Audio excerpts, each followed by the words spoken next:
Bismillahirrahmanirrahim. Assalamualaikum warahmatullahi wabarakatuh.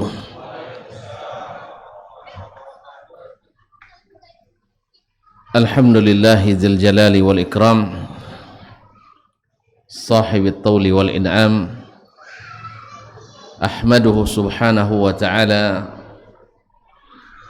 ala ni'amil idham, kama ashkuruhu ala alaihi al-jisam. Asyhadu an la ilaha illallah wahdahu la syarika lah, al-malikul allam, wa asyhadu anna muhammadan abduhu wa rasuluh, sayyidul anam, alaihi afdalus salati wa atammus salam, wa ala alihi wa ashabihi al-kiram, wattabi'ina lahum bi ihsan ma ta'aqabatil layali wal ayyam. Ma'asyarul muslimin, ma'asyarul muslimat, fa inna awla ma yuftatahu bihil kalam bimithli hadzal maqam al-wasiyatu bitaqwallahil malikil alam wa ta'atihi 'ala ad-dawam. Fa inna taqwallahi a'la nasab wa inna ta'atahu aghla muktasab. Inna akramakum indallahi atqakum wa tazawwadu fa inna khairaz zadi taqwa wattaquni ya ulil albab. Bapak dan ibu-ibu, saudara-saudara dan saudari kaum muslimin dan muslimat yang dirahmati Allah Subhanahu wa taala. Alhamdulillah kita kembali bisa dikumpulkan di sini dalam rangka mengaji. Mudah-mudahan Allah mudahkan kita memahami serta menjalani apa yang sudah kita kaji. Ma'asyarul muslimin wa ma'asyarul muslimat yang dirahmati Allah Subhanahu wa taala. Salawat dan salam kepada baginda Nabi alaihi salatu wassalam yang telah mengajarkan kita agama ini dengan sempurna sehingga kita tinggal menjalani. Kaum muslimin dan muslimat, pada malam hari ini kita akan sedikit, tidak boleh banyak-banyak lagi ya, karena sudah banyak hari ini, tentang al-ghulu wa tatarruf, yaitu berlebih-lebihan atau bersikap radikal dalam Islam. Apa pandangan Islam terhadap sikap beragama yang radikal dan ghulu. Ma'asyarul kiram yang dirahmati Allah, sesungguhnya Nabi alaihi salatu wassalam,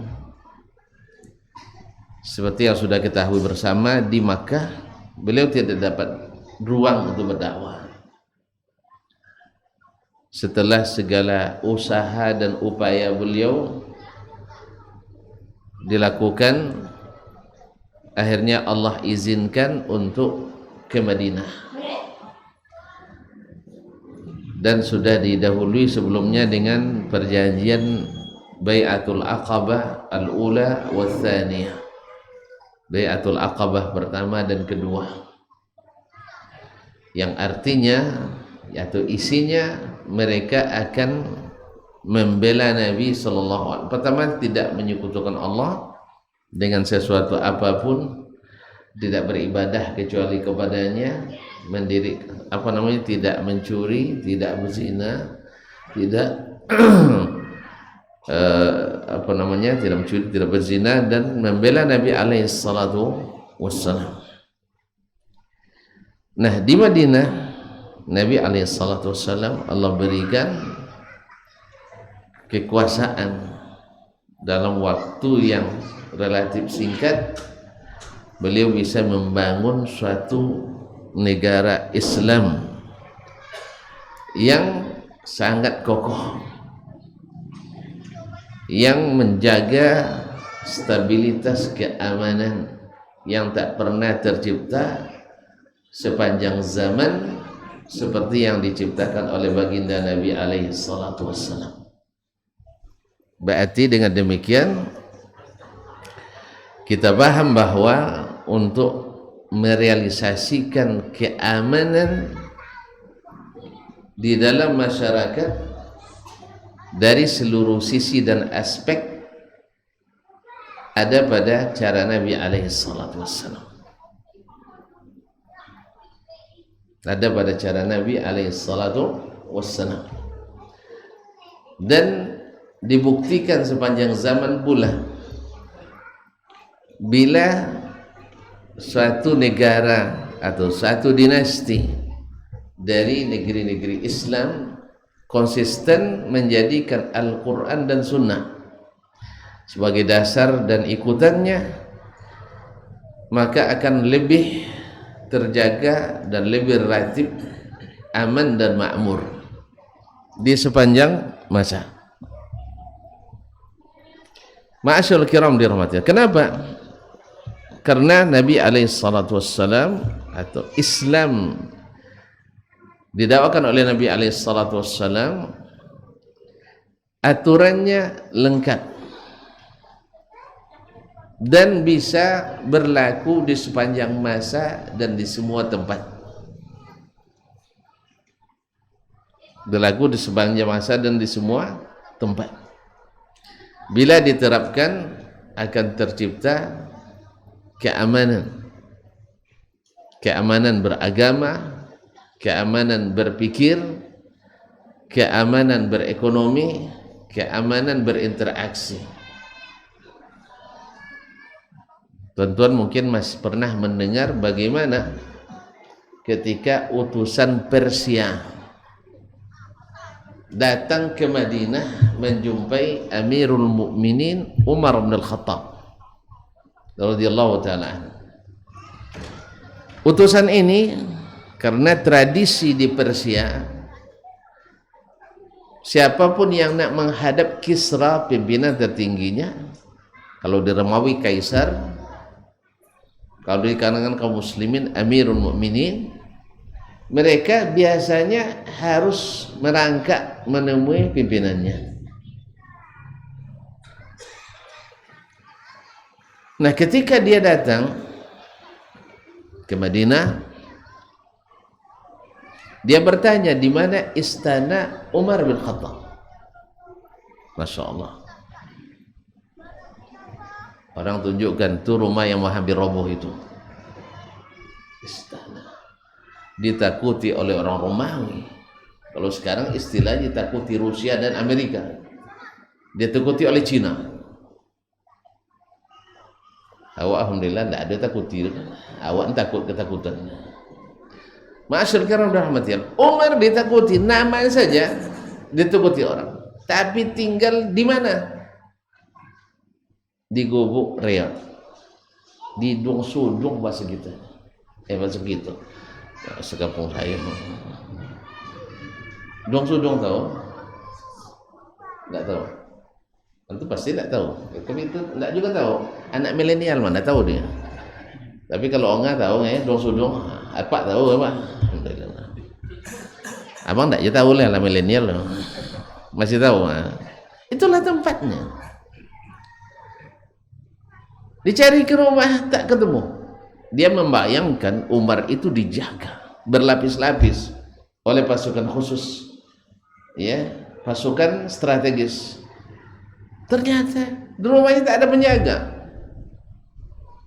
Subhanallah, begitu aman dan tentram.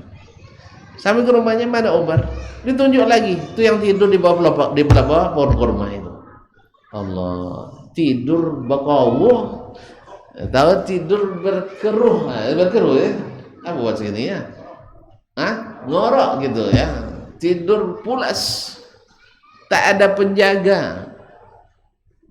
Subhanallah. Sampai-sampai seorang penyair Mesir mengatakan wara'a sahiba Kisra ar-ra'a Umaran baina ar-ra'iyyati utlan wa huwa ra'iha hakamta fa'adalta fa'aminta.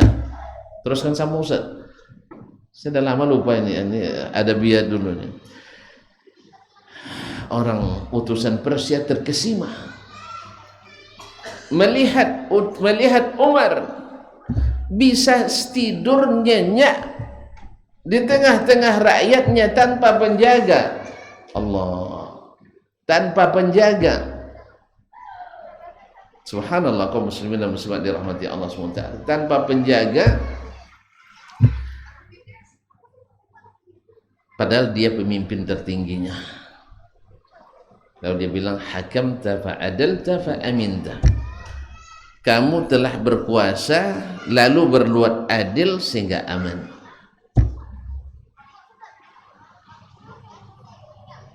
Berkuasa, berlaku adil dan aman. Padahal kaum muslimin dan muslimat dirahmati Allah, bisa saja orang datang dari berbagai penjuru, musuh datang, tetapi Masya Allah Umar aman dan nyaman, karena memang iman itu mendatang kenyamanan. Nah, di mana rahasianya kaum muslimin dan muslimat dirahmati Allah Subhanahu wa taala? Ya, sampai-sampai ya, jangankan itu kan di masa salaf, di masa dahulu, awal-awal Islam. Di masa hari ini sendiri, seorang penyair dan pujangga terkenal dari Lebanon, yaitu Amir Shakib Arslan, membayangkan di tahun 80-an di kerajaan Arab Saudi,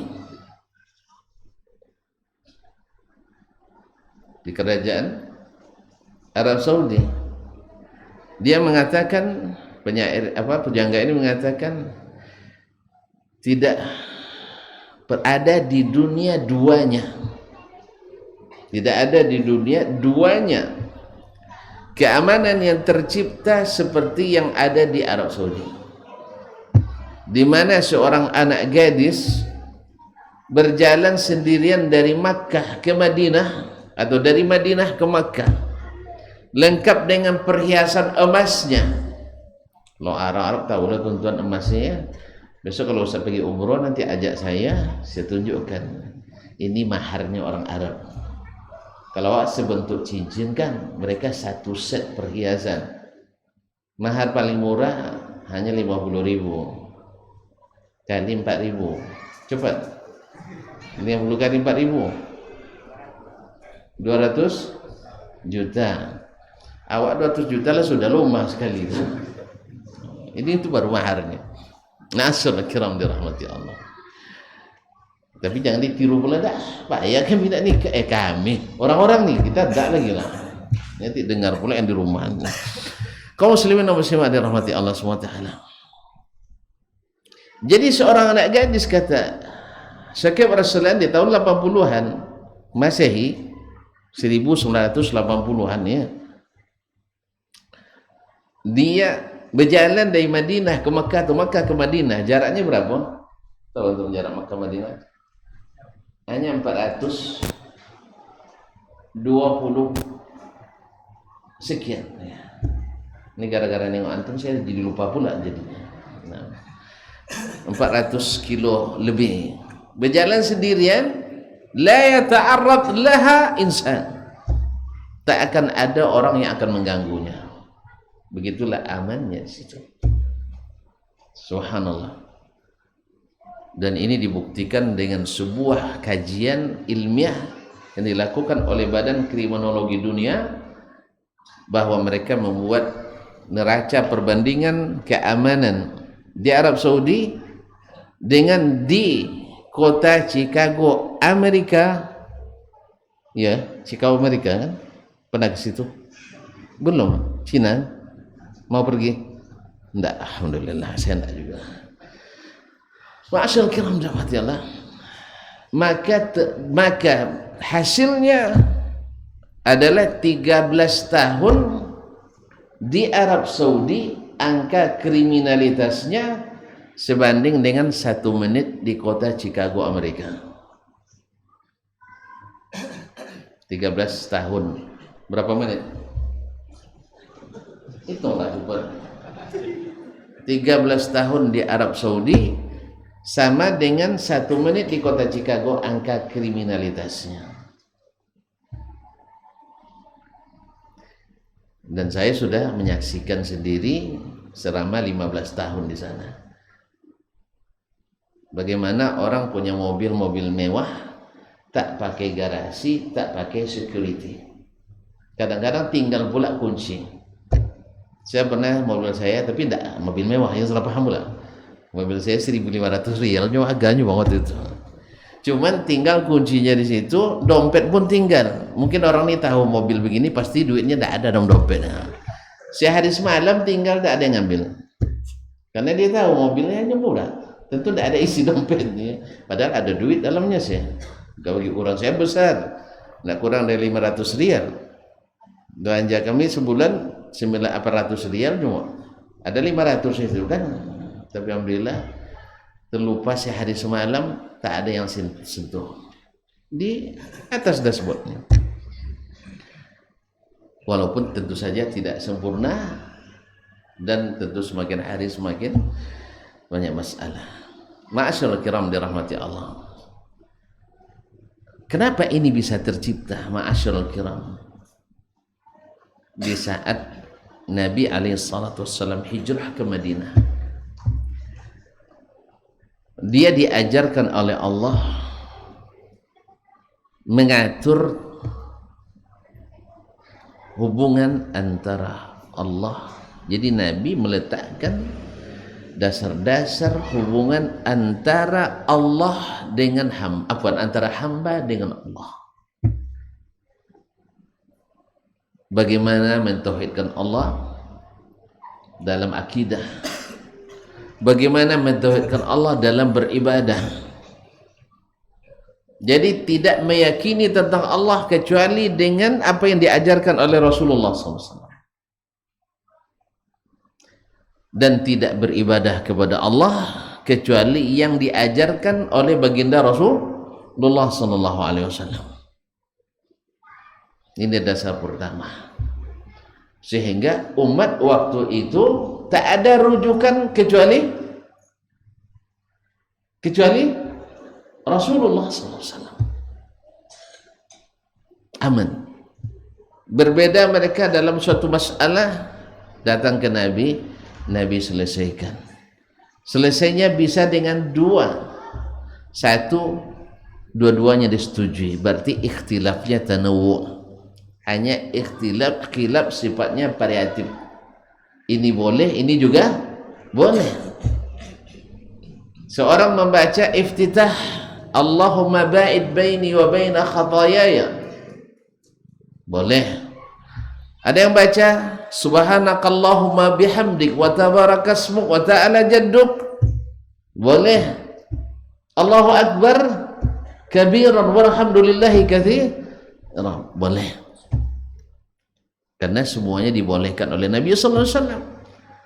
Kalau dulu di awal-awal kita dulu, ya, kalau Allahumma ba'id Muhammadiyah tuh, ya, kalau Allahu akbar kabiran NU, kalau subhana rabbiyal azimi wa bihamdi NU, kalau subhana rabbiyal azimi saja tanpa wa bihamdi Muhammadiyah. Nah, kadang-kadang berlomba pula imam dengan makmum tuh. Ya, pas imamnya NU disengaja dia pas ruku tuh Allahu akbar katanya, subhana rabbiyal azimi wa bihamdih katanya. Makmum Muhammadiyah di belakang dijawabnya subhana rabbiyal azimi tanpa wa bihamdih katanya. Batal salat jadi gara-gara berseteru. Padahal yang membaca wa bihamdih dengan tanpa wa bihamdih, tapi jangan kalimat tanpa jangan dimasukkan. Maksudnya subhana rabbiyal azim saja sah salat dua-duanya. Nah, sah salat dua-duanya. Ma'asyarul kiram. Jadi Nabi atur hubungan antara hamba dengan Allah. Tidak beribadah dan tidak berkeyakinan kecuali dengan apa yang Allah turunkan. Selesai masalah. Makanya segala masalah di saat itu, masalah ibadah, cepat selesai oleh Rasulullah SAW. Yang kedua, hubungan antara sesama kaum muslimin, antara sesama kaum muslimin. Yang pertama kan masalah ibadah itu sudah tuntas ya, tidak ada perselisihan yang berkepanjangan, tidak ada, sebab rujukannya Allah dan Rasul sallallahu alaihi wasallam. Maka ada ikhtilaf, balik ke situ, diketahui ada yang ditolak salah satunya, ada yang diterima kedua-duanya. Jadilah dia sunnah takririyah. Yang kedua, hubungan antara hamba dengan hamba sesama muslim. Maka Nabi jadikan seorang muslim dengan muslim yang lainnya bersaudara. Sampai-sampai di awal Islam seperti saudara kandung. Mereka mencintai saudara muslimnya seperti mencintai saudara kandung, bahkan lebih. Ya, sampai-sampai seperti kisah Sa'd bin Rabi' al-Ansari radhiyallahu taala anhu dipersaudarakan dengan Abdurrahman ibn Auf. Tonton tahu sendiri, seluruh muhajirin atau hampir seluruh kaum muhajirin hijrah tidak bisa bebas. Coba pindah aja tidak bebas, saking dahsyatnya orang-orang kafir Quraisy itu. Untuk pindah tidak bisa bebas. Andainya mereka bilang, pindahlah kalian kemana-mana, ganggu aja di Mekah, kan lumayan kan. Kita kalau sekarang kalau kita pindah, sorak-sorak kawan sebagian tuh, ya alhamdulillah pindah Ustaz Husnul dari sini katanya, sorak. Itu enggak, yang pindah pun dikejar-kejar, yang hijrah pun dihalang-halangi. Kalau ketemu bawa barang, sini barang kamu, pilih tetap di Mekah kami siksa, kan itu kan, tetap di Mekah kami intimidasi, atau pergi tanpa bawa apa-apa. Seperti kisah Khabbab Ibn al-Arat ketika dia hijrah dihadang oleh orang Quraisy, pilih tinggalkan hartamu, tidak bawa apa-apa kecuali sepasang pakaian di badan, atau tidak usah keluar dari Mekah. Kalau misalnya aman di Mekah, iya tidak apa-apa, ini tidak siap untuk disiksa. Nasallallahu alaihi wasallam. Akhirnya Khabbab memilih, ambillah seluruh harta saya ini, nanti ambil seluruh harta, tapi saya ingin hijrah karena Muhammad sallallahu alaihi wasallam, Sayyiduna Muhammad sallallahu alaihi wasallam di mata Khabbab lebih mahal dari dunia dan seisinya. Akhirnya dia hijrah. Sebelum sampai, malaikat dah kabarkan kepada Nabi alaihi salatu wassalam bahwa Khabbab beruntung dalam perdagangannya. Maka ketika dia sampai, kata Nabi SAW, Rabihal bay'u ya Aba Yahya, Rabihal bay'u ya Aba Yahya, beruntung jual belimu, karena engkau telah membeli agamamu dengan seluruh hartamu. Masya Allah, seluruhnya sih. Awak seper 0,0 sekian persen, Masya Allah. Untung saya tidak hadir tadi, kau tidak kena pengakuan. Berat perjuangan mereka. Nah, jadi sahabat yang muhajirin rata-rata tidak punya apa-apa sampai di Madinah, sampai Nabi persaudarakan. Sebulan dipersaudarakan dari Ansor dengan muhajir dan seterusnya, sampai-sampai hampir mewarisi, bahkan di awal Islam mewarisi mungkin. Nah, Abdurrahman dengan Sa'd bin Rabi' dipersaudarakan oleh Nabi alaihissalam. Sa'd bin Rabi' ini punya istri 2. Ini untungnya kalau boleh istri lebih dari 1 ya bisa berbagi ya. Kalau 1 gimana bro? Nah, dia punya 2 bidang kebun korma yang terkenal suburnya waktu itu. Dia bilang sama saudaranya, Abdurrahman, kamu saudaramu, aku saudaramu. Saya punya 2 kebun, juga punya 2 istri. Silahkan kamu lihat di antara kedua istriku, siapa yang kau mau aku ceraikan, nanti sampai iddahnya kamu nikah. Allah, siapa tidak tertarik sih? Orang Ansor cantik-cantik, tidak tahu antum ya? Ya. Makanya maharnya agak mahal dikit dibanding orang Mekah. Nak tahu juga, besoklah. Nah, kumpul duit dulu. Mahar paling murah berapa tadi? 2 juta. Itu belum tentu mau orang itu sama kita. Ya. Ala kulli hal, ma'asyal kiram dia gimana nak datang sini? Dia dengar orang Indonesia bantai kambing untuk 6 RT. Mereka makan kambing 6 orang 1 ekor. Risau lah dia. Kemudian mak kita risau juga. Ada teman orang nikah dulu dengan orang luar negeri, orang Arab Timur Tengah, bawa pulang berliburan. Woi, tiap sekali makan seekor ayam dia sendiri. Padahal mak di kampung tuh ayam seekor tuh sepekan. Dedaknya banyak. Dedak rendang tuh yang banyak itu. Sudahlah potongnya halus, pas makan di pipi lagi. Tuh di pipi. Disuir lagi. Nah, dibagi 3 lagi 1 potong. Dia habis seekor sehari sampai maknya bilang, tidak lama, tidak sampai sebulan habis ayam 1 reban. Maknya bilang, ini yang kamu bawa orang apa musang nih katanya. Ma'asyal kiram dirahmati Allah. Jadi saya punya 2 istri, silahkan kamu tengok siapa yang kau suka, aku ceraikan, nanti sampai iddahnya kamu nikahi. Kalau kita ditawarin istri tanpa tawaran uang kan berat juga kan. Nah, dia ngerti orang berumah tangga perlu biaya. Nah, saya punya 2 bantaran kurma, silakan kamu pilih mana yang mau. Masya Allah, pas menikah ada pula yang kasih bantuan sawit 2 kapling. Apa risau lagi kan? Apalagi sawit sedang mahal pula. Tapi apa kata Abdurrahman? Barakallahu laka fi ahlika wa malik. Semoga Allah memberkahi harta dan keluarga. Dullali ala suq. Biarkan saya berusaha di pasar, tunjukkan jalan ke pasar. Singkat cerita, tidak lama Abdurrahman, Masya Allah, sekarang jadi salah satu konglomerat Madinah. Disebutkan oleh ahli sejarah, infak Abdurrahman selama di Madinah itu tidak kurang dari 640 miliar kalau dikonversikan dengan rupiah sekarang. Ada yang sudah sampai mendekati, ya tunjuk tangan biar saya ajukan proposal pula. Nah, hanya segitu. Itu infak kontannya.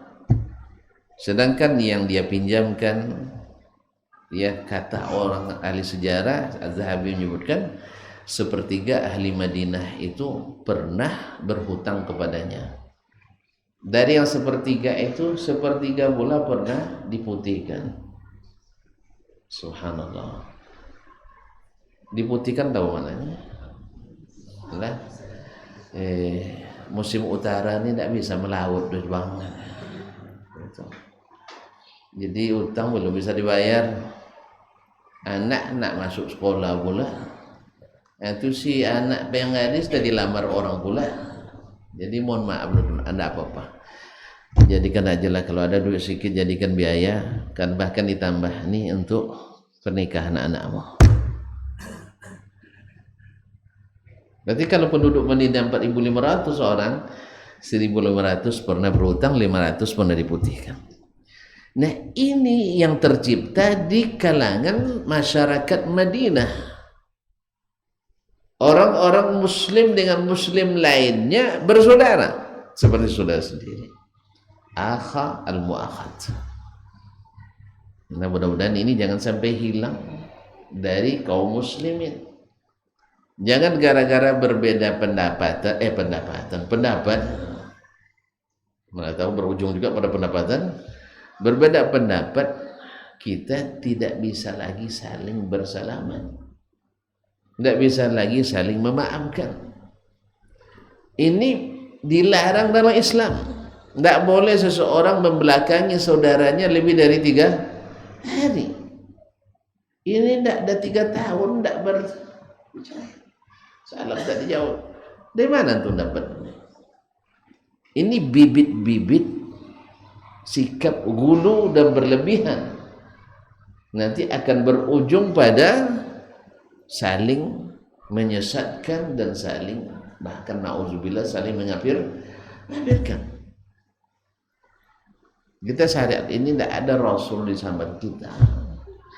tapi ada sunnahnya, ada Al-Quran yang diwariskannya.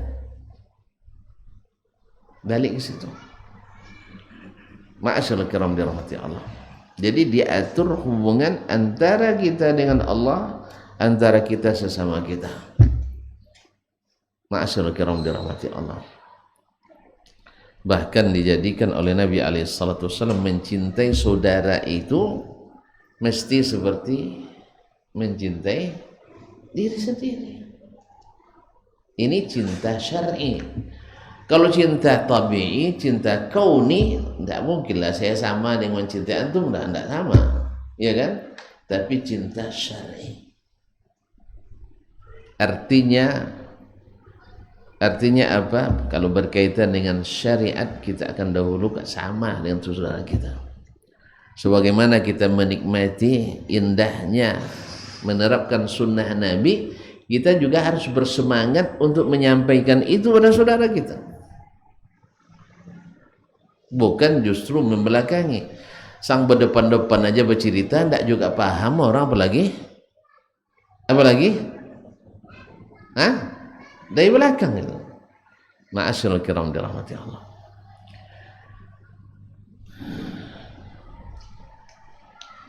Antara muslim dengan muslim, bahkan antara sahabat dengan Rasulullah sendiri, Nabi aturkan.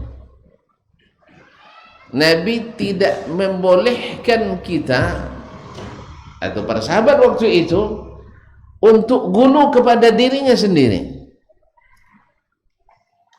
La tutruni kama atratatil yahudu kama atratatil nasara Isa ibn Maryam. Jangan kalian berlebihan memuliakan saya seperti berlebihannya orang Nasrani memuliakan Isa bin Maryam. Kita wajib memuliakan Nabi SAW, wajib mencintai Nabi lebih dari mencintai diri kita sendiri. Kalau mencintai muslim kan sama kan, tapi mencintai Nabi lebih dari mencintai diri sendiri. Tapi walaupun demikian, Nabi tak halalkan kita gulu kepadanya, karena gulu itu akan melahirkan bibit-bibit sikap keras radikal dalam masyarakat. Apalagi kalau itu diberikan kepada selain Rasulullah sallallahu alaihi wasallam. Kita lihat tindakan-tindakan anarkis yang terjadi di kalangan umat Islam, sesama umat Islam sendiri, tidak lepas dan tidak jauh daripada sikap gulu kepada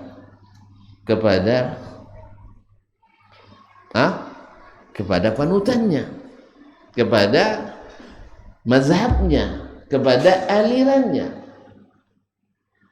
Walaupun asalnya orang-orang taat, tetapi karena gulu berlebihan, fanatisme yang dipupuk, akhirnya melahirkan sikap-sikap yang mengatakan bahwa syekh saya mesti benar, syekh yang lain pasti salah. Aliran saya yang paling benar, aliran yang lain pasti salah. Kalau sudah sampai begini kaum muslimin dan muslimat dirahmati Allah SWT, lahirlah sikap-sikap keras, sikap-sikap radikal terhadap sesama muslim, bahkan sampai pada derajat menghalalkan darah. Padahal Nabi SAW jangankan antara muslim dengan muslim, muslim dengan yang non muslim, seperti akan saya sebutkan pada bagian yang ketiga nanti, orang-orang yang di luar Islam sendiri tidak semua dihalalkan darahnya, seperti akan kita sebutkan nanti. Ma'asyiral kiram dirahmati Allah, la yahillu damu mri'in muslim illa bi ihda thalas. Tidak halal darah seorang muslim atas muslim lain kecuali dengan salah satu dari 3 perkara. Apa itu?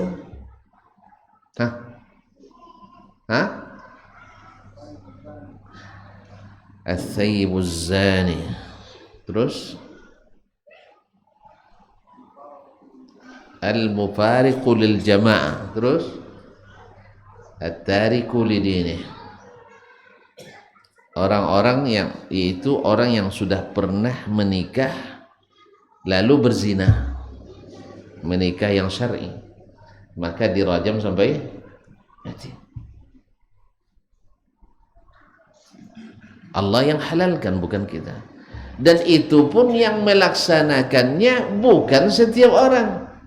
Nanti tahu imam masjid, pengurus, sebulan zina panggil, jangan dah.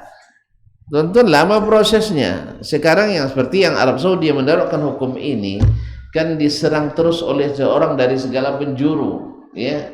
Karena sehari ini yang satu-satunya menerapkan di dunia hanya Arab Saudi. Saya selalu, kalau pihak yang terlibat orang Indonesia, kalau di Madinah dulu, alhamdulillah saya di Mahkamah Tinggi Madinah pernah ikut-ikut dikit membantu, ya selama 5 tahun lebih. Di Kejaksaan Tingginya juga sekitar 4 tahun lebih. Ya, menjadi sukarelawan lah tibunya, tapi ada kadang dikasih duit. Nah itu aja. Kadang dikasih, kadang ya kadang dikasih, kadang enggak gitu. Jadi dianggap sukarelawan aja lah ya. Tapi kadang dikasih, alhamdulillah. Kadang udah puas, nanti enggak jadi sidang awal suruh pulang. Ala kulli hal, kaum muslimin muslimat, itu prosesnya panjang. Bahkan seperti yang terjadi zaman Nabi alaihissalam, bila ada yang mengaku berzina ke Nabi alaihissalam, Nabi melengok, tidak suka dengan pengakuan itu. Datang Ma'iz al-Ghamidi, datang depan Nabi SAW, ya Rasulullah, zanait. Auzubillah, ya Rasulullah saya berzina. Nabi bilang, seolah-olah tidak dengar. Datang lagi di arah sini, ya Rasulullah, zanait. Nabi melengok lagi ke sini. Padahal kalau gitu pergi aja lah sebenarnya, tobat cepat kan. Ini enggak. Lagi. Dah 3 kali seperti itu, Nabi katakan la'allaka lamasta au ghamasta. Jangan-jangan kamu hanya sekedar mencolek. Ya, hanya sekedar nak mengijok, apa nih mengerti, atau sekedar menyentuh. Katanya lah ya Rasulullah. Nabi suruh dia, giring dia untuk tidak membuat pengakuan itu. Karena kaum muslimin dan muslimat, zina ini masalahnya besar. Kalau sudah lekat pada kita, lekat pada keluarga. Lekat pada keluarga. Tidak mau hilang dia. Dah taubat pun kadang tidak mau hilang. Makanya saya selalu menasihati orang-orang tua, bila anak dia sampai umur, jangan lambatkan menikah. Apalagi kalau sudah pandai naik Honda. Kalau pandai naik Honda, dah bawa anak gadis, dia panggil, nak, saya lihat kamu dah patut nih bawa anak gadis. Iya, dah naik Honda, dia kan panggil, mau nikah. Katanya. Jadi berarti itu mau tuh. Cuman ayah takut dia di ultimatum nanti. Ayah kan kalau kamu saya bilang menikah berhenti jadi anak saya, itu masalahnya. Padahal seharusnya, ya harusnya kalau anak sudah menikah, bantuannya harus dilipat gandakan. Kan masih anak kita. Apalagi sedang kuliah. Kan alasan selalu kuliah kan. Oh masih kuliah, masih kuliah. Nanti tiba-tiba na'udzubillah dia bikin kuliah lain di luar kuliah resmi, kan bahaya. Ya, apalagi yang jauh-jauh ya, sampai ke luar negeri pula kadang. Ma'asyarul kiram dirahmati Allah. Ya, kalau saya sendiri, saya katakan ke anak saya yang baru tamat SMA, saya panggil, kamu mau nikah? Kuliah aja lebih. Kuliah tidak ada masalah. Kamu kuliah, kalau nikah kamu saya kuliahkan. Istrimu kuliah saya kuliahkan. Mertuamu nak kuliah saya kuliahkan. Serius ya? Mertua pun nak kuliah juga. Sebab saya beranggapan anak saya setelah nikah tetap anak saya. Kemudian apa hubungannya awak dah banyak duit nak minta mencari anak-anak lagi? Nanti insya Allah di saat dia sudah selesai nanti dah dapat kerja pasti dikasihnya kita. Tapi kalau kita putuskan hubungan berhenti jadi anak saya, itu bahaya. Akhirnya dia buat sendiri kerja, nanti yang bikin kita susah. Balik ke tadi, sampai di mana tadi? Hah? Nah, Ma'iz Al-Ghamidi. Ini jadi panjang juga. Saya ingin sebentar tadi jadi panjang juga. Itulah gaya saya, emang gaya belen-belen gitu. Baik, kaum muslimin dan muslimat. Hubungan antara sesama. Nabi melarang kita gulu, baik kepada mazhab, kepada golongan, kepada ras dan agama. Sebab ini yang melahirkan bibit-bibit itu. Nasallallahu alaihi wa ta'ala. Sampai-sampai nanti mengafirkan antara muslim dengan muslim. Inilah fitnah yang pertama terjadi, yaitu Khawarij yang merasa mereka hebat karena mereka baca Qur'annya kencang, salatnya kencang, puasanya kencang, sampai-sampai sahabat minder dibuatnya. Cuman sayang, kata Nabi alaihi salatu wassalam, yaqra'unal Qur'an la yujawizu taraqiyahum au hanajirahum, tidak lewat kecuali hanya sampai tenggorokan mereka. Yakhrujuna minal Islam kama ta yakhrujur as-sahmu minar ramiyah. Mereka itu keluar dari Islam seperti keluarnya anak panah dari sasaran, tembus gitu. Dia masuknya terlalu cepat sehingga keluarnya juga cepat.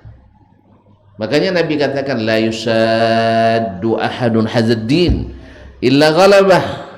Tidak satu pun yang bersikap keras dalam beragama ini berarti kecuali dia akan kalah. Orang karena dia ingin memaksakan, tidak bisa menerima ada yang bersalah. Padahal Nabi mengatakan semua kita ada salah. Maka siap-siap aja disalahkan. Kalau tidak mau jangan jadi manusia. Kalau tidak mau disalahkan jangan bikin salah. Jelas? Atau jangan nampakkan kesalahan itu. Kalau nampak, maka berkewajibanlah yang mengetahui yang salah untuk mengatakan itu salah.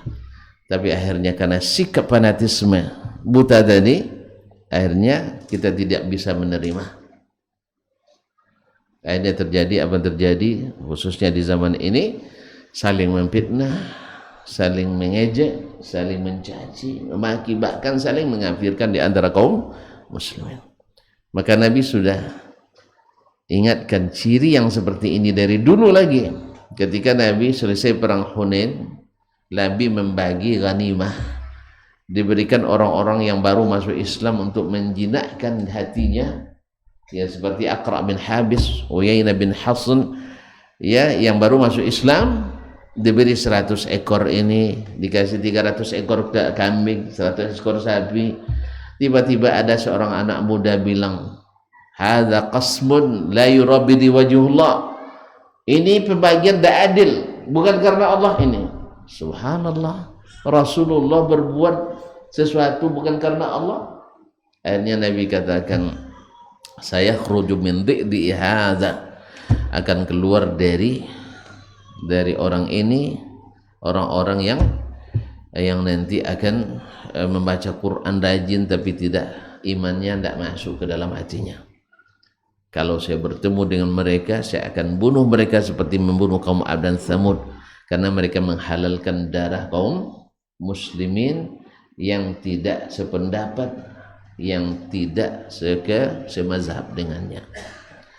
Bil munasabah, ini sebagian kaum muslimin hari ini tanpa dasar takwa dan tidak hati-hati dalam bercakap, menebar fitnah, sering menisbatkan bahwa orang-orang yang tidak sepaham dengan Syekh Muhammad bin Abdul Wahhab, yang selalu hari ini dituduh sebagai sawah, orang-orang sawah, itu orang sawah, Salafi, Wahabi, yang sering pula diplesetkan Salafi dengan salah pikir. Kadang disebut Talafi, kadang disebut Wahaboy dan sebagainya. Ini manhaj bukan manhaj ulama. mencaci maki seperti ini bukan manhaj ulama, tapi manhajnya ahli fitnah. Karena Nabi Allah mengatakan wala tanabazu bil alqab, jangan kalian saling memberi gelaran yang buruk. Makanya Syekh di masa hidupnya sudah difitnah, maka beliau menjawab dalam seperti yang dinukil kitab Ad-Duras As-Saniyah dan lain-lainnya. Beliau mengatakan amma man za'ama annana nukaffiru man la yazhabu mazhabana aw yukhalifuna aw la yuhajiru ilayna annana nukaffiruhum fahadha min kadhibil a'da'i alaina liyasrifun nas wa yasuddunahum an dinillahil haqq. Adapun orang yang mengatakan bahwa kita mengafirkan semua yang tak semaham dengan kita atau tak semazhab dengan kita atau tidak bergabung dengan barisan kita, bahwa kita mengafirkan, ini adalah dusta yang nyata dari orang-orang yang memusuhi dakwah. Dan dusta inilah yang diulang-ulang oleh mereka yang tidak mau menerima langsung dari seorang yang orangnya. Jelas ya? Antum nak tahu akidah saya, nanya ke siapa? Antum nak nanya pendapat saya, lalu saya katakan, siapa nama? Ujang? Haji Azmi. Baik. Haji Azmi, antum mendengar dari Ustadz Husnul Khuluq bahwa Ustadz Dasman itu adalah orang yang mengafirkan siapa yang tak sependapat dengannya. Jelas? Dan antum tahu Ustaz Husnul ini pernah bersaing dengan saya. Akhirnya saya menang. Dia sama-sama bertemu lamarannya, melamar orang yang sama, saya menang. Kira-kira sakit hati tidak dia? Ya. Lalu difitnahnya Dasman tuh hati-hati, sebab dakwahnya mengafirkan orang yang tak sepaham dengannya. Antum bertemu dengan saya, kira-kira gimana? Dan dengar saya mengatakan bahwa ini akidah saya, bahwa saya tidak mengafirkan siapapun yang tidak sepaham dengan saya selama mereka masih bersyahadat dan tidak dikafirkan oleh Al-Quran dan Sunnah Nabi SAW. Aku terima dia atau terima saya? Jujurnya. Kalau antum satu komplotan dengannya, antum akan terima dia. Tapi kalau antum benar-benar insaf, benar-benar adil, orang akan menerima dari orangnya langsung. Paham maksud saya? Nah, orang-orang memusuhi dakwah Syekh mengatakan bahwa Syekh mengafirkan siapapun yang tidak sepaham dengannya. Lalu buku orang itu dibaca oleh orang yang sepaham dengannya. Paham? Dengan yang memfitnah, tentu yang keluar sama. Nah, sekarang Syekh sudah menjelaskan bahwa kita tidak mengafirkan kecuali orang-orang yang dikafirkan oleh ijma'nya kaum muslimin. Jelas? Oleh sebab itu, kalau antum dengar nanti kalau bahwa Salafi Wahabi misalnya, karena ini sudah viral di mana-mana, jadi tidak perlu lagi pakai bahasa kiasan. Ya kan, kalau Salafi Wahabi atau kaum sawah misalnya, ada yang fitnah bahwa mereka mengafirkan, atau jangan-jangan antum seperti itu. Ada Salafi Wahabi di sini? Oh, tidak ada, alhamdulillah, tidak ada rupanya di sini. Saya dengar dari Jawa ada katanya. Tidak ada. Kok ragu jawabnya? Tidak ada, alhamdulillah, syukurlah. Ya, mana tahu ada. Maka itu adalah dusta yang direwetkan lagi secara dusta. Oleh itu kaum muslimin dan muslimat, bahkan Syekh dengan tegas mengatakan, nahnu la nubadi'u ahadan law la nabdu biqitali ahad illa man qatalana. Kita tidak memulai memerangi kecuali orang yang mendahului memerangi kita. Oleh itu kaum muslimin dan muslimat dirahmati Allah, maka semua itu adalah fitnah, dan semoga Allah jauhkan kita dari fitnah. Ini Nabi SAW mempersaudarakan antara sesama muslim dengan segala dinamikanya. Maka di saat itu sampai-sampai mereka mencintai saudaranya, mendahulukan saudaranya lebih dari dirinya sendiri. Wa yu'thiruna ala anfusihim walau kana bihim khasasah.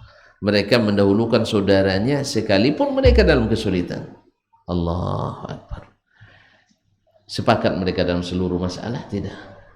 Tetapi mereka sepakat untuk kembali kepada Allah dan Rasul.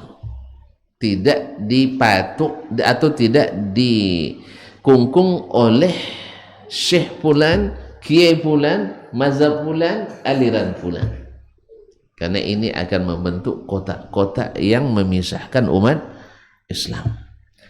Tetapi jadilah kita seperti yang semalam kita katakan, narasinya harus serasi. Ahlus sunnah yang kembali kepada sunnah Nabi. Ada teorinya, ada aplikasinya. Nabi bukan hanya menyampaikan teori. Nabi kan sholat, ikut tak dia sholat? Ikut tak Nabi sholat? Ikut. Ikuti bagaimana beliau sholat. Ulama ikhtilaf. Kalau ikhtilafnya ada dalil, ikuti. Antum pilih yang mana? Tidak ada masalah. Asal semuanya pakai dalil. Atau mereka berbeda dalam memahami dalil, pilih, silakan, boleh. Kalau antum tidak bisa memilih, ikuti mana yang antum yakin dengannya. Karena taklid bagi orang awam, sepakat ulama mengatakan boleh. Tetapi fanatis tidak boleh. Yang tidak boleh itu fanatiknya. Taklid boleh, tapi fanatik buta tidak boleh. At-ta'assub dilarang. Taklid boleh sampai antum menjadi ulama mujtahid pula. Jelas? Maka jangan membangun fanatisme.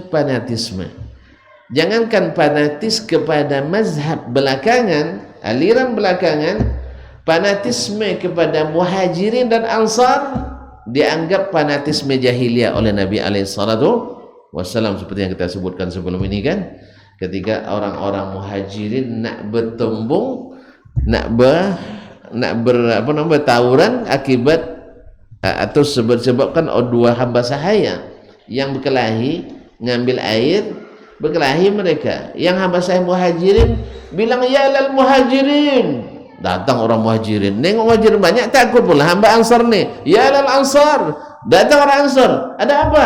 Berkelahi mereka. Akhirnya hampir mereka berkelahi. Lalu Nabi datang katakan, ada wal jahiliyati wa ana baina azhurikum. Apakah kalian nak panggil-manggil dengan panggilan jahiliyah padahal saya masih hidup? Allah. Muhajirin jahiliyah. Gelar muhajirin jahiliyah. Ya Ustaz, orang-orang muhajirin orang jahiliyah? Astagfirullahaladzim. Orang ansar jahiliyah? Enggak. Tetapi ketika digunakan untuk bermusuhan sesama muslim, jadi panggilan jahiliyah. Demikian juga sampai kalimat as-salafi, aslinya mulia, tapi kalau digunakan untuk memecah belah umat Islam antara jemaah Nurul Falah dengan Nur Salah, misalnya yang ngaji di Nurul Falah tidak salafi, yang ngaji di Nurul Salah salafi, dan sana begitu juga. Ini jahiliyah, ini panggilan jahiliyah. Nabi yang katakan itu karena ingin menegakkan bahwa ini nak menegakkan muhajirinnya, ini menegakkan ansarnya. Karena apa? Karena rasis jadinya. Oleh sebab itu jelas itu, ya kalau ngaji masjid ini salafi, kalau tidak ngaji talafi. Masjid ini wahabi, kalau tidak sana wahaboy. Misalnya, jadi panggilan jahiliyah jadinya. Jelas? Jelas tuh? Oleh sebab itu kaum muslimin dan muslimat dirahmati Allah SWT. Belum lagi, baru yang kedua, yang ketiga lagi, yang mengatur hubungan sesama umat atau antar umat beragama. Ya, Pertama, damaikan di dalam dulu. Jadi damaikan dalam. Rumusnya tadilah semuanya kembali pada Al-Quran dan Sunnah seperti yang dipahami oleh mereka, bukan kita. Nabi setiap ada kematian, Nabi hadir pada hadir, ikut jalankan, ikut nguburkan, ikut, jelas, ikut kenduri. Kok pada bingung? Nah, berarti kenduri berarti bukan sunnah Nabi sallallahu alaihi, kan jelas masalahnya. Nah, berat Ustaz, berat. Kalau berat memang Abu Talib aja tidak mampu untuk, ya kan? Cinta itu beratnya. Ya, hanya diringankan bagi orang-orang yang dilapangkan Allah menerima Islam. Nah, berat memang. Jelas. Nah, sekarang yang ketiga, Nabi mengatur hubungan antar umat beragama.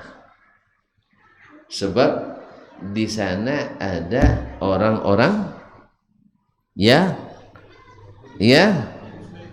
non muslim. Masya Allah, ada orang non muslim, yaitu orang Yahudi. Orang-orang Yahudi sendiri nyaman di bawah pemerintahan Nabi sallallahu alaihi wasallam karena darah mereka terpelihara. Akhirnya mereka terusir. Kenapa? Karena melanggar.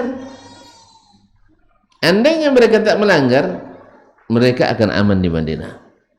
Perjanjian dibuat, piagam Madinah yang menyabit kebebasan itu. Sampai-sampai secara singkat saya katakan, karena sudah ada kode, ya, karena malam ini harus ada persiapan musafir, antigen belum diambil, PCR belum. Salah tuan-tuan juga bikin aturan yang menyulitkan. Nah, kaum muslimin dan muslimat dirahmati Allah SWT. Sampai di mana tadi? Mengatur hubungan antara umat Islam dengan orang non muslim. Coba lihat, Nabi bagi orang kafir itu menjadi empat. Satu, kafir zimmi, siapa yang minta atau tinggal di negeri Islam, mau mengikuti aturan Islam, maka dia terlindungi darahnya, hartanya, tanahnya. Maka Yahudi itu merasa aman dia di Madinah waktu itu. Yang kedua adalah orang kafir musta'man atau musta'min, orang yang minta suaka ke negeri Islam. Wa in ahadum minal musyrikin istajaraka fa ajirhu hatta yasma'a kalam Allah thumma ablighu ma'manah.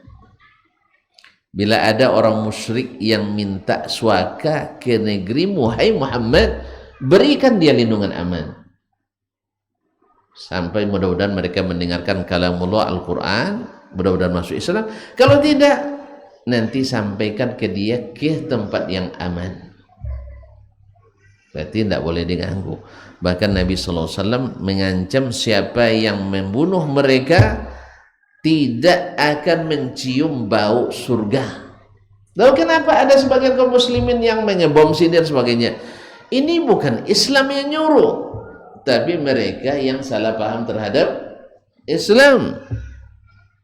Karena tadi Khawarij dulu sampai membunuh Utsman karena tidak merujuk ke sahabat, merujuk kepada ulama-ulama muda. Karena yang tua-tua dianggap sebagai, itulah yang senior-senior dianggap sebagai budak pemerintah. Karena ada bibit-bibit itu. Nah, ini yang padahal barakah ilmu itu ada pada yang senior-senior. Ma'asyiral kiram dirahmati Allah. Mereka itu bukan hanya sekedar berilmu, tapi paham melaksanakan ilmu itu. Kita yang muda-muda bisa saja jadi hafiz, lebih hafiz dari buya-buya kita dulu, tapi tidak lebih berilmu, bukan lebih paham. Bedakan antara hafalan banyak dengan ilmu lain, hafalan lain. Tadi lah katakan Khawarij hafiz Quran rata-rata, tapi tidak masuk ke dalam. Makanya Nabi mengharamkan atau mengatakan tidak mencium bau surga. Siapa yang mengganggu orang muahad, orang musta'man tersebut. Kemudian yang ketiga adalah kafir muahad yang terikat perjanjian dengan kaum muslimin, perjanjian politik, perjanjian dagang, perjanjian keamanan dan sebagainya, haram dan dosa besar mengganggu mereka dalam Islam. Ma'asyiral kiram dirahmati Allah SWT. Nah, yang keempat baru al-kafirul harbi, orang kafir yang memerangi kita. Kalau sudah memerangi, tuan-tuan, tidak mungkin kita bilang, saya tidak ikut dah. Mungkin tidak. Orang nak nyerang Natuna ini nanti, awak akan cinta damai, biarin aja lah mereka nembakin kita. Awak angkat tangan aja langsung gitu ya, tuan-tuan. Mana patriotisme anda? Mana? Jadi kaum muslimin kalau sudah perang, memang kalau angkat senjata, wajib pula kita berjihad untuk membela negeri ini, membela tanah kita, membela rumah kita, membela kehormatan kita, membela agama kita, wajib. Makanya kenapa umat Islam yang paling ditakuti oleh Belanda dulu? Karena mereka semangatnya ihdal husnayain, mati mulia masuk surga, syahid, menang mulia di dunia, membela negara ini dan terutama membela agamanya dengan syarat lillah ta'ala. Ma'asyarul kiram dirahmati Allah. Nampak itu kan bagaimana indahnya Islam. Sekedar contoh sejarah biar tuan-tuan paham bahwa Islam tidak mungkin mengajarkan radikalisme kalau kembali dengan benar.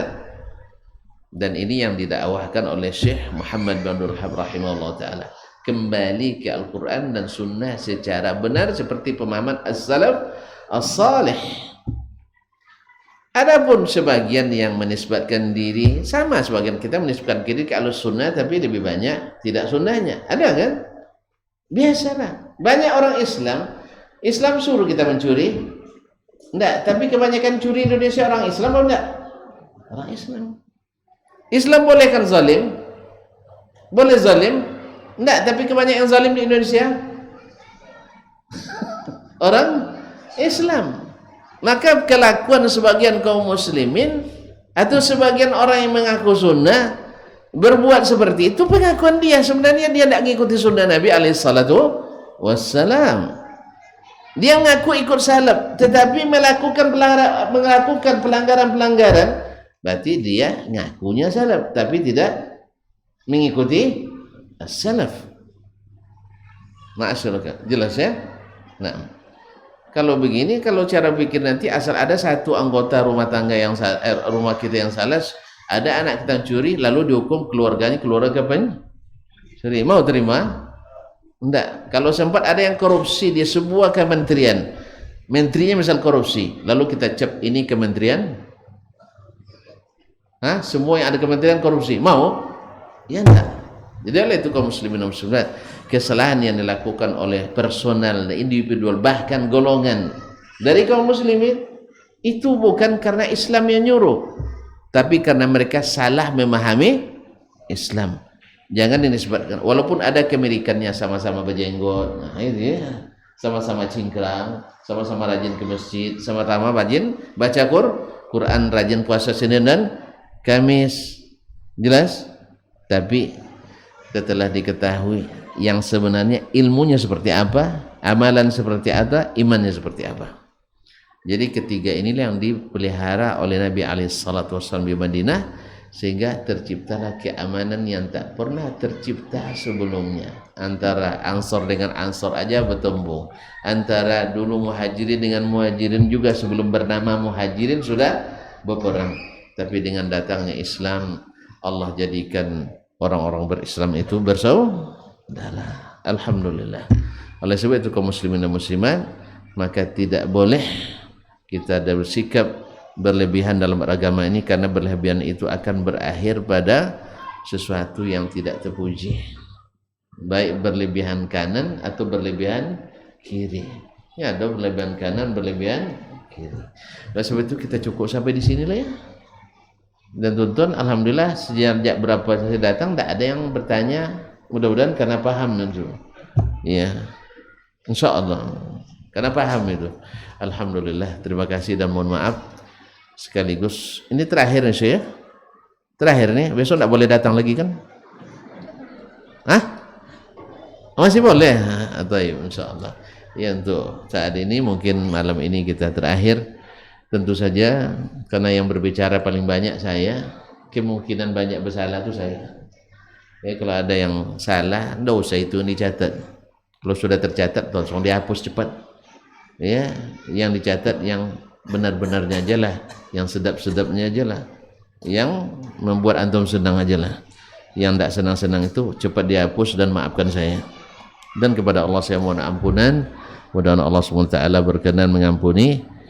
Terima kasih sebesar-besarnya kepada saudara-saudaraku di sini, bapak-bapakku di sini, ibu-ibuku di sini, khususnya pengurus Masjid Nurul Falah Rani ini yang telah membukakan kesempatan untuk sama-sama kita mengulang kaji lama. Tidak ada kaji baru. Mudah-mudahan kaji lama yang terbarukan insyaallah taala. Semoga Allah masih memberikan kita kesempatan untuk berbagi, untuk saling mengisi, untuk saling menguatkan, saling mendoakan. Mudah-mudahan semakin meluas hendaknya sunnah Nabi di tengah-tengah masyarakat dan tidak lagi asing bagi sebagian kita. Wallahul musta'an wa alaihi tuklan. Semoga ada masa lagi kita bertemu. Ya, mudah-mudahan tidak terlalu jauh. Ya, dulu 2017, sekarang 2022. Mungkin besok 2028 lah ya. Lah, saya berencana insyaallah, senang saya di sini ya. Nengok tuan-tuan senyumnya masya Allah. Ya, senyum-senyum orang-orang yang cinan masuk surga, yang ingin masuk surga. Oleh sebab itu insyaallah Cina. Ada yang tidak tahu Cina? Yang kepengen masuk surga ya, yang berharap masuk surga. Mudah-mudahan tak satu pun kita kecuali dirahmati Allah.